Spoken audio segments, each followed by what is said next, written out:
hood with it, in the hood with it. Welcome back to the Collective Clips, where you already know I get it in. But before I get it in, let's get this intro in.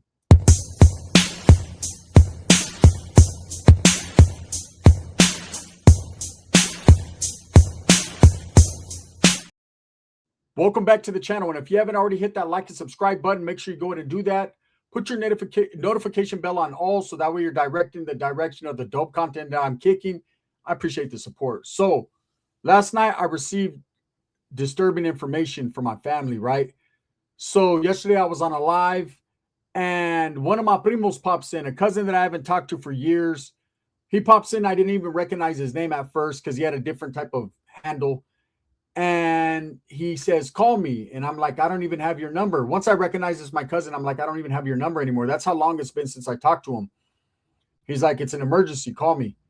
And I had just received a phone call from a 209 area, which is Central Valley, Merced area. While I was on the live, I didn't answer because I was on the live, whatever, right? I figured it was one of the homies or someone that knew me. And then I receive an alarming text message that says, hey, call me right now. Our cousin passed away. So I immediately ended the live. You know, when it's family, you everything else doesn't matter at that point. So I ended the live, and I called my primo, and he told me, unfortunately, one of our first cousins had passed, a very close cousin to Ricky. We're all family. You know, we all grew up together. This is a cousin that was 1 year older than me, and he passed due to complications with diabetes yesterday in Las Vegas, right? And I'm still processing it because this was a very close cousin, you know. And I wanted to kind of use this opportunity to say I did contact Ricky. We talked about him. He was upset. He was so upset and trip out on this when I talked to Ricky yesterday. And just so you guys know, for the record, man, we are going to do a phone interview soon, very soon. I talked to him about it last night, and so I talked to Sheila as well. So as I'm talking to Rick, he told me that yesterday. And trip out on this on some paranormal stuff. Before he found out the information, he J-catted out. He went into one of his episodes. He was punching holes in his walls at his pad. He was going crazy. He does that from time to time. I never really spoke on that. He'll just flip out. And usually he feels some type of negative energy. He does that type of stuff, right? And it's hard to calm him down. The medication, all that shit doesn't work for him because he's off the hook. And he says he was doing that the day before. And then yesterday he found out that our cousin passed. It's like he felt it. He knew it was coming, right? Or something. And he was sad, man. He grew up. You got to understand, Ricky grew up in between my grandmother's home and his mother when she was in and out of prison's home. And so he grew up very close with my cousin Boo Boo. We called him Boo Boo Face, right? That was actually a name my father had given to him. My father was his Nino. My father was his godfather, right? And that was his favorite nephew in the world. And, you know, my father passed. My cousin took it hard. My grandmother passed. He took it hard. He had no one left, really. He has a mother. He has brothers and sisters, but he was very close because my grandma raised him, right? It's just the way it was in our house. He got all types of, you fucking son of a bitch. He got all those, right? And so he did pass yesterday, and we're still trying to figure out what's going to happen. You know, as far as he has a brother that's in a good position to pay for things, I'll help. The family will help. That's not a problem. We don't need no GoFundMes or nothing like that. Like, we got this, right? But I wanted to tell you guys a story about my cousin Boo Boo Face because we ended not on bad terms, but unfortunately I was never able to tell him something good, right? And so I remember my first day out of Hawaii, trip out, right? I get out of California, I think I'm bad, Mongolian, northern out, gang bang. I just want everyone to recognize that I just did 7 years and I'm fucking out of Hawaii and I'm that one, right? And I remember I rode the Greyhound because I'm a broke motherfucker, right? I rode the Greyhound from Stockton. I paroled out of Carl Holton. So I was in Stockton. I paroled and I rode it to Merced, which ain't too far. It's like an hour and a half, right? My grandmother, my cousin Brianna, who I talk about, and my tia, she was in the picture, right?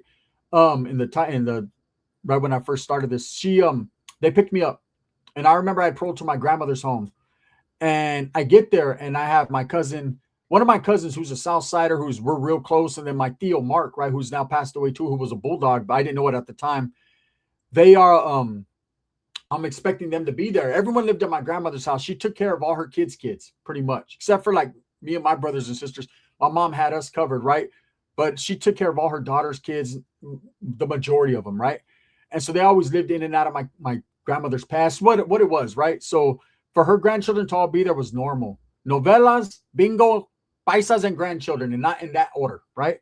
and good ass food. But anyway, so I get there. I say, hey, where's my tío John at? Right? Where's my primo John at? My grandma's like, he's in prison, mijo. He's been in prison for a year. I'm like, damn. So I can't kick it with him. Where's Tío Mark at? He's in prison too. He's in Corcoran. That's when he was becoming a bulldog and shit, right? He was actually in Wasco. Then he went to Corcoran.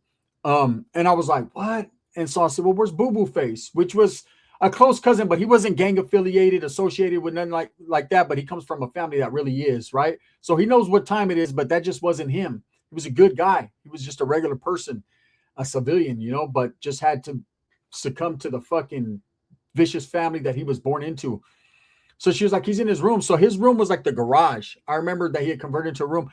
That fat fucker, man, I love him, right? He kept the motherfucking icy in there. He kept the AC on all the time. And excuse me, I'm not trying to disrespect my cousin. This is just my way of getting my feelings out there, right? Bear with me. And so I remember going in and I'm all happy I just got out. I want everyone to recognize that, right? And I'm like, hey, fool, and he's asleep, snoring, big fat fucker. He was big back then, right? I'm like, Boo Boo, I'm out.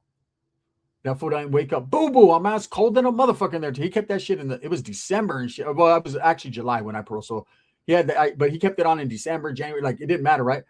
And that motherfucker looked up at me. I'll never forget. And he said, fool, close my door and turn the light off, right? You let my air out. He didn't care that I just did 7 years. That shit didn't mean nothing to him. He's like, bro, go impress someone else. I'm not impressed. I'd be impressed if you had some Jack in the Box in that motherfucker, right? That doesn't impress me. I'll never forget. He showed me a reality right there. My primo did. I took that as a life lesson, man. That being high powered, getting out of prison, thinking everyone cares, or getting out of Y, thinking everyone cares, man. That ain't shit. All I did was waste time and waste life. And to him, it was just a waste. And he was like, bro, if you ain't coming with no Jack in the Box and you don't shut that door, or what? I told him, nothing but steal, right? So me and my cousin were very close. We grew up together, man, always at my grandma's, always doing our thing. And I love him. And I love him as much now as I did then, right? But I did some unfortunate shit to him. And so I'm going to explain it now because this is my way of getting it out. Hopefully he sees this from wherever he's at, right? I didn't see him for years. And then all of a sudden, he pops up at one of my primo's house. And I'm tripping out because he's thinner now. Looks like he got some shit together. Got him a little car. Same old boo-boo, but, just looks healthy. Looks good. And I remember, man, I was happy to be around him. Even though a lot of my family members didn't care much about him. Didn't care because they felt he brought no substance to the gangbanging or anything. He was like a burden to the family. To me, he wasn't. He was my primo. I loved him, right? And so I was happy to be able to kick it with him after so many years of in and out of prison, just being around him, right? And he ends up moving in with my cousin. And one thing about my cousin Boo Boo, man, no disrespect, that motherfucker stunk, right? And he was dirty and cleanliness wasn't next to godliness with him. He just wasn't a clean guy, right? And so I lived down the street and I remember my primo, my younger primo, it was his pad, him and his old lady and their kids. And he calls me, he's like, hey, bro, Boo Boo's been living with me for a month now and I can't take it. I ain't seen him hit the shower one time. I said, well, maybe when you're at work, he's in the shower. He said, motherfucker, I ain't went to work in a month. I said, oh, shit. He said, I'm laid off. That motherfucker's laid off of the shower. I said, so why are you telling me this? Motherfucker, I got fresh air over here. He says, I need you to come kick him out. I don't have the heart to do it. And because I was a gangster and because I was tough and I didn't give a fuck, guess what I did? I went over there, man, and I kicked my own cousin out of his house. I was mean about it. Get up, take a shower, made him take a shower, made him do all this shit, get the fuck up out of here, packed this shit for him, told him get on down the road before I beat him up, all kinds of stupid stuff. To my cousin, I remember the way he looked at me. He said, Primo, I don't have nowhere to go. And I had a home with a room that I could have offered him. And I said, man, that's on you. You're a grown man, right? That was my way of thinking. Even though that was my family, I was an asshole. I was a piece of shit for that move, right? And I don't expect no one to forgive me. But that was my gang banging, crazy, fucking thinking I'm better than everyone else mentality that I got away from, right? And I remember he left to Vegas with his best friend, and that's where he actually passed away at yesterday in Vegas. He was still living with his friend, working, doing whatever he was doing. But I never got a chance to apologize. I never took the initiative to get at my cousin and say, man, I'm sorry for that bullshit. I know you needed family and we did you dirty. And, it's just unfortunate. So what happened yesterday is he passed away due to complications with diabetes. I guess he knew he had diabetes. It's a curse in my family. I got it. You guys all know, man. Everyone got it. And he went to sleep and he had fluid in his lungs and he died, right? His best friend was calling him. He was dead for a few days. by himself in his apartment before they found him yesterday, right? And then, of course, my phone lit up and all my cousins are letting me know. And it's crazy because no one ever called me to tell me, hey, Boo Boo's doing good. Or they didn't call to tell me, hey, he got a new job, or he's got a new apartment, or he's got a new girl, or he's just called me to say, talk about him. I've talked to my cousins for years now, and his name never came up unless it was like some making fun of him or something, right? And this time, all of a sudden, everyone was concerned, like, oh, yeah, I'm not talking bad about my cousins. I understand it's shocking, right, to us. But it's unfortunate what you take for granted, how you treat people. That's why when Dub says, man, tell the ones that you love them, right? And he's for reals. That's some real shit, because now I don't get that opportunity, right? And I know there's going to be haters. Good, I'm glad, whatever, right? My primo wouldn't even care, bro. He wasn't in that type of lifestyle at all. Hatred, he was a loving dude. Hatred didn't envelop him, right? He wasn't built on hatred. He was built out of love. My cousin had a hard life. He was born to a drug-addicted mother who didn't care about him, left him with mocos and in dirty diapers, and he went through some shit. My grandmother took him in like she did so many of her grandchildren and raised them the best way she could, right? And he was a good fucking dude. When I heard about that shit, it's heartbreaking. So I immediately called Ricky yesterday. He already knew, right? He was sad, and he told me about punching the walls and doing all that. And Ricky was going through his little things, and I was like, you know what? Hey, you be watching the videos. I'm just having fun. And he's like, yeah. It's all good, cuz. Whopping, right? And he's like, Whopping, what happened to Ruben? I said, yeah, I heard what happened. That's fucked up. I said, yeah, that's fucked up. And I was like, let's do an interview. Let's talk about some things and all that. And he said, yeah, so we're going to set that up. So I will be bringing you an interview with Ricky coming soon. That's a promise. I know I've been promising for a long time, but due to politics and gangbanging and all that, of course, all that bad shit, it's been a point where I don't want to put my cousin on blast any more than I had with just the stories, right?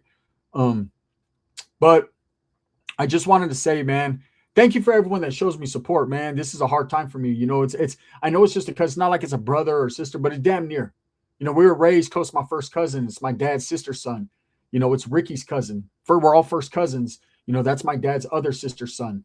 So you got to understand that a lot of my family on my dad's side is gone. My father's gone. My grandmother's gone. Almost all my tias are gone. A lot of cousins, a lot of uncles are gone. We're the last of the Mohicans, and I didn't expect Boo Boo. I didn't even know he had diabetes. That's how distant I've been, and I regret it. So wherever he's at, man, I hope he takes my apology. I'm sorry for what I've done. I was an asshole, and I'm going to work through this. Thank you guys for listening to my little rant about my primo, man. And like I said, man, we had good, funny times. Hey, I remember one time, man, Ricky fucked. Hey, me and him we used to do Ricky bad. We should lock Ricky in garages, lock Ricky in fucking closets. Boo Boo hated Ricky. I'm going to be honest with you. He loved to hate him. He hated him so much he loved him, right? Because Ricky became my grandmother's favorite. And that she loved Boo Boo until Ricky was born. And when Ricky came, that was it. That was her world, right? I even hated that fact. I was jealous than a motherfucker. Ricky's like, what happened, Grandma? Can I sleep with you? Look, I'm going to tell, look, this is known fact. And I'm going to ask him when I interview him. He's going to tell the truth, right? Ricky done slept with my grandma till he was like 26 years old, till she passed. I don't know what part of the game that was. She was like, come on, mijo, you can lay down at my feet. That motherfucker was attached. He's still attached. All he did was talk about my grandmother yesterday. It's a trip. Anyways, with that being said, I just want to throw this one out there real quick. Thank you guys for all the support, all the love, man. For those that are concerned. For those that are not, it's whatever, man. This is the gun. Thumbs up, thumbs down. Heavy's going to be the head that wears the crown. I'm going to continue to strive, struggle, and strive for what I truly believe in. That's the betterment of all people. Rest in peace, my cousin Boo Boo.